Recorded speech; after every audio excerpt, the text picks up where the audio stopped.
Dear parents, మీ పిల్లవాడు marks తక్కువ తెచ్చుకున్నా తిడుతున్నారు, మీ పిల్లవాడు జాబ్స్ క్రాక్ చేయకపోయినా తిడుతున్నారు. ఎందుకంటే మీరు స్కూల్స్ అండ్ కాలేజెస్కి లక్షల పోస్ట్ చదివిస్తున్నారు కాబట్టి మీకు ఆ కోపం అనేది ఉంటుందన్న, తప్పు లేదు.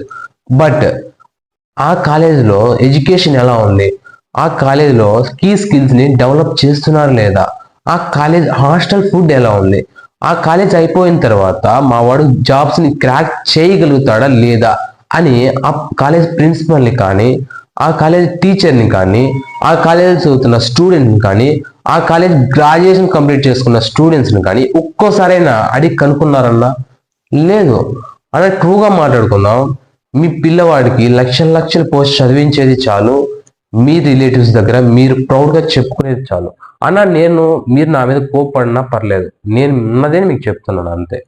అన్న, ఒక్కసారైనా ఇలా ఆలోచించారా? అరే, మా వాడికి మార్క్స్ తక్కువ వస్తున్నాయి, ఎందువల్ల మార్క్స్ తక్కువ వస్తున్నాయి? వాడు కంటెంట్ అర్థం చేసుకుని ఎగ్జామ్స్ రాయగలుగుతున్నాడా, లేదా బట్టి చదువుతున్నాడా? అంటే మా వాడికి మార్క్స్ తక్కువ వస్తున్నాయా, లేదా అందరి పిల్లలకి మార్క్స్ తక్కువ వస్తున్నాయా అని ఒక్కసారైనా మీ పిల్లవాడిని పక్కన కూర్చొని పెట్టుకోండి, అడిగారన్నా? లేదు.